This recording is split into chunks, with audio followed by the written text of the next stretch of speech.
प्यारे साथियों, जय भीम।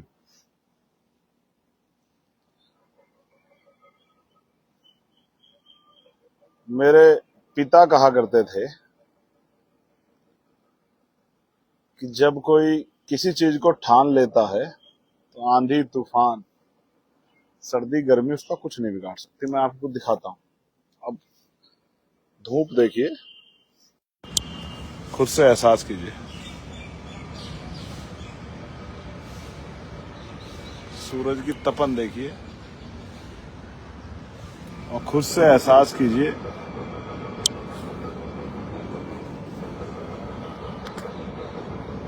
तो मेरे पिता द्वारा कही गई वो बात आज सफल होती नजर आती है। मैं तीसरे दिन बहुजन समाज के सभी संतों गुरुओं महापुरुषों को नमन करता हूं। हम लोग एक ऐसी लड़ाई को लड़ रहे हैं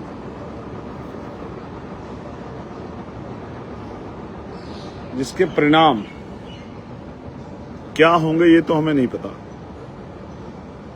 लेकिन हुक्मरानों को एहसास जो है कुर्सी हिलने का हुआ है, इस बात के लिए मैं नौजवानों को जिंदाबाद करता हूं।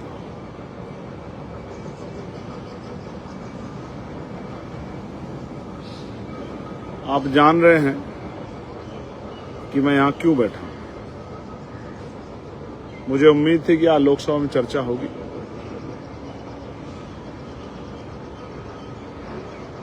लेकिन हाउस एडजर्न हो गया हंगामे के चलते। उससे पहले सरकार के 2 सीनियर मंत्री मुझसे मिलने के लिए आए, ये कहने के लिए कि मुझे जिद छोड़नी चाहिए और ये अपनी लड़ाई जो है लोकसभा में चर्चा के दौरान अपनी बात को मजबूती से रखना चाहिए। आपको आपके लोगों ने चुन के भेजा है डिबेट करने के लिए, पार्लियामेंट में आवाज उठाने के लिए। आप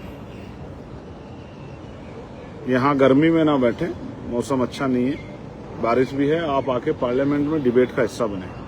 मैंने उनसे कहा कि आप ये मत सोचिए कि जब डिबेट होगी मैं नहीं आऊंगा। जब डिबेट होगी तो मैं आपको पार्लियामेंट में मिलूंगा, जब हाउस चलेगा तो मैं आपको हाउस में मिलूंगा एक सांसद के तौर पर अपनी जिम्मेदारी अदा करता हुआ। लेकिन जब हाउस नहीं चलेगा तो मैं यहां मिलूंगा बाबा साहब के स्टैचू के नीचे, उन नौजवान भाइयों बहनों का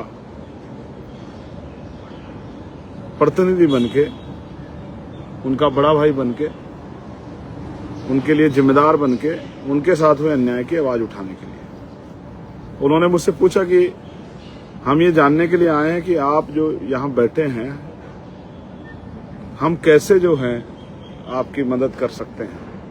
तो मैंने उनसे कहा कि मदद तब होगी जब शिक्षा मंत्री इस्तीफा देंगे, उसके बाद ही कोई बात आगे बढ़ेगी। पहले शिक्षा मंत्री इस्तीफा दें, फिर बच्चों को पीटने वाले कमिश्नर पे, जिसने बच्चों को पिटवाया है, दिल्ली कमिश्नर पे कार्रवाई हो, चिन्हित करके उन अधिकारियों पे कार्रवाई हो जिन अधिकारियों ने,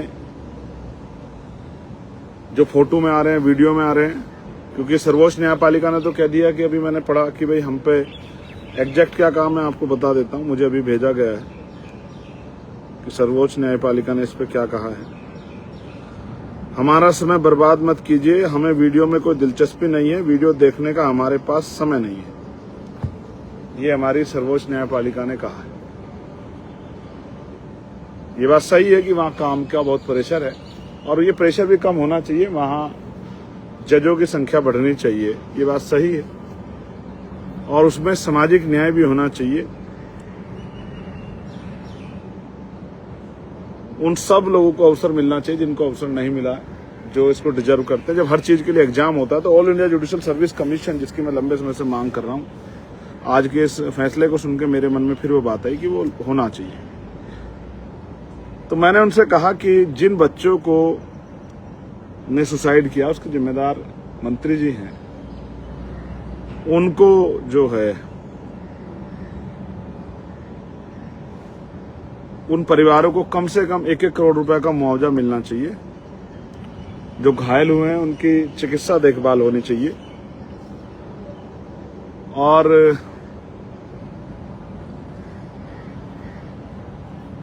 एक ऐसी पॉलिसी बनना चाहिए, परीक्षा पॉलिसी, जिसमें नौजवानों के साथ अन्याय ना हो। एग्जाम सेंटर बेटियों का गृह जनपद में हो और बेटों का, भाइयों का, वो बस एक जनपद छोड़ के हो, दूसरे जनपद में हो, जिससे कि उनके ऊपर जो खर्च का दबाव है, या फिर कहाँ रुकेंगे, कब जाएंगे, कैसे जाएंगे, क्या खाएंगे, क्या पिएंगे, ये सारे दबाव उनके ऊपर से कम हो। इसलिए एक ऐसी पॉलिसी बने एग्जाम की, एक ईयरली कैलेंडर बने एक साल का, कि इस साल में इतनी परीक्षा आएंगी, ये आएंगे, उनका पेपर उसका फॉर्म इस दिन भरा जाएगा, इस दिन तक भरा जाएगा, ये उसकी एग्जाम डेट है, इसी एग्जाम डेट में होगा, कोई लीक नहीं होगा, कोई घोटाला नहीं होगा, और इस डेट में रिजल्ट आएगा। इस बात के साथ जो है ना, एक कैलेंडर भी बनना चाहिए। ये बातें मैंने उनसे कही।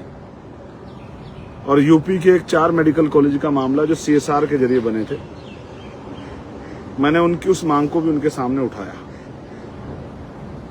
क्योंकि दूसरे हमारे सामाजिक न्याय और अधिकारिता मंत्रालय से वीरेंद्र जी आए थे और मेघवाल जी आए थे। मैं उनका धन्यवाद देता हूं, लेकिन बात वहीं की वहीं है कि कार्रवाई क्या होगी। जब तक कार्रवाई नहीं होगी तब तक हल कैसे निकलेगा। तो मैं अभी अपने साथियों से चर्चा करूंगा और शाम में 8 बजे मैं लाइव आऊंगा। 8 बज के 15 पे लाइव आऊंगा और फिर आपसे बात करूंगा। अभी समय बता रहा हूं, 8:15 पे लाइव आके, कि इस प्रोटेस्ट को हमें कैसे जो है और मजबूत करना है, और कैसे हमें इस प्रोटेस्ट को, जो ऐसी ताकतें हैं जो इस प्रोटेस्ट को, आंदोलन कमजोर करना चाहती हैं, इसमें हिंसा कराना चाहती हैं, जिन्होंने हिंसा का सारा उस दिन भी लिया आंदोलन को बर्बाद करने के लिए, इन बातों को भी ध्यान में रखते हुए इस आंदोलन को कैसे मजबूत किया जाए और कैसे सरकार को दबाव बनाया जाए कि वो मजबूर हो कि वर्तमान के शिक्षा मंत्री इस्तीफा दें और ऐसे व्यक्ति को शिक्षा मंत्री बनाया जाए जो, मैं तो कहूंगा कि सोनम जी को ही जो है, सोनम वांगचुक जी को है, उन्हीं को शिक्षा मंत्री बना दिया जाए। मैं सरकार से मांग करता हूं कि जल्द से जल्द उनका जो है वो अनशन भी खत्म कराया जाए। उनकी जान कीमती है, जो बच्चे भूख हड़ताल में, उनकी जान भी कीमती है, उनका भी ध्यान रखा जाए, उनका अनशन खत्म कराया जाए सोनम जी का। और सोनम जी को ही जो है नया शिक्षा मंत्री बनाया जाए, मेरी तो ऐसी अपील है। लेकिन जिस भी व्यक्ति को बनाया जाए,